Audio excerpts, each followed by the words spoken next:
So my name is Deanna James. I'm the president of the Croix Foundation for Community Development.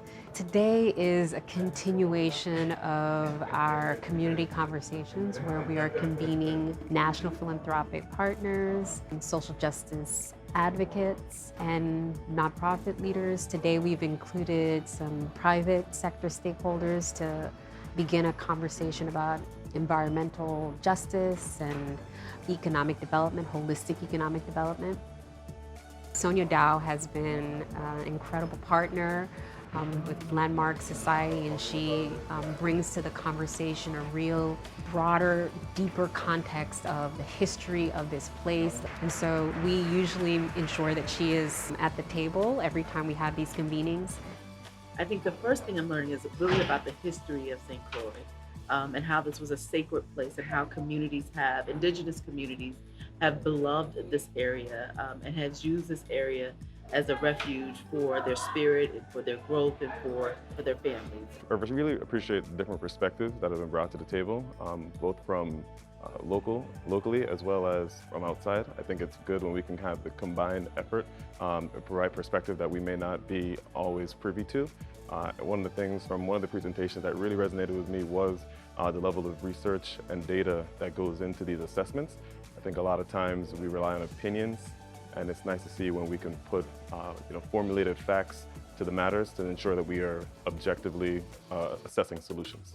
We brought a new partner of ours, David Bond, who is an academic scholar and a professor who did incredible research around the destruction of mangroves as a result of oil and introduction of oil into the Caribbean. And so he's a new partner, and he came today to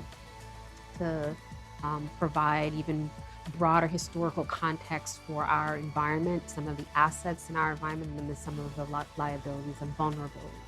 So initially, when Governor Pawlenski sort of says, I'm going to sell all of the Virgin Islands Corporation land, he's selling all of this farmland that's currently occupied.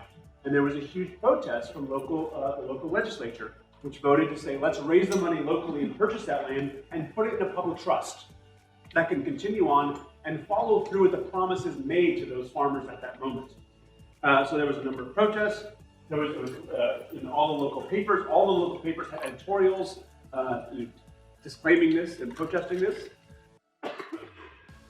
But over the course of the year, a number of senators changed their position. And I've gone through the history a little bit, and it's mostly the senators from St. Thomas that come to a different position and end up voting to bring the industry to St. Croix. One note that the governor's sort of charge of the racist legacy of the plantation can only be overcome by the introduction of industry. It overlooks one thing.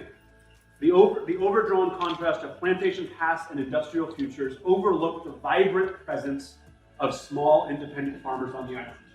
And so by overdrawing this contrast of the racial plantation and the industrial future, it overlooks the actual present and what was happening on the island in that moment.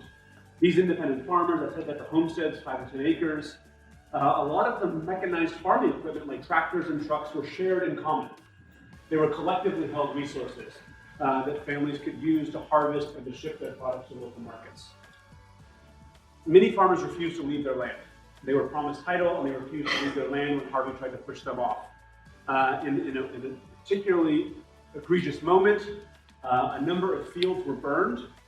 You can see there was an encouragement for FBI investigation. It was during a rainy season, so it was unclear how those fires were set, but they were deliberately set. And that a number of farmers had stories of their houses being vandalized at night and being pushed off the land. I emphasize this, one more other detail that I found in the archives. All the farming equipment that was held collectively by the Virgin Islands Corporation was a public resource for a lot of these farmers, was sold for $10 to Harvey Aluminum, who then drove it into the ocean and dumped it. And I forget the exact location, but it's still a marginal diving attraction site to go see the ruins.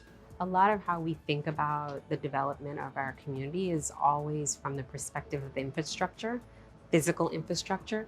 And one of the things the foundation is learning that almost as important, if not more important, is social infrastructure and how you develop places in your community that serve people and serve social needs. And so the reason that this convening and all the convenings that we've had that are sort of guided by the work we're doing with our nonprofits is because they are the soul of our community. They are the conscience of our community. And so how we support them, how we develop them, how we ensure that they are included in the decisions that are being made around the physical development of our community, physical infrastructure development, is a critical priority. And we recognize that having done a lot of work around physical infrastructure, that there was this missing piece. And the investments we're making now is to support and buttress that social, infrastructure in our community to ensure that we have balanced, progressive, and socially conscious development happening in the future.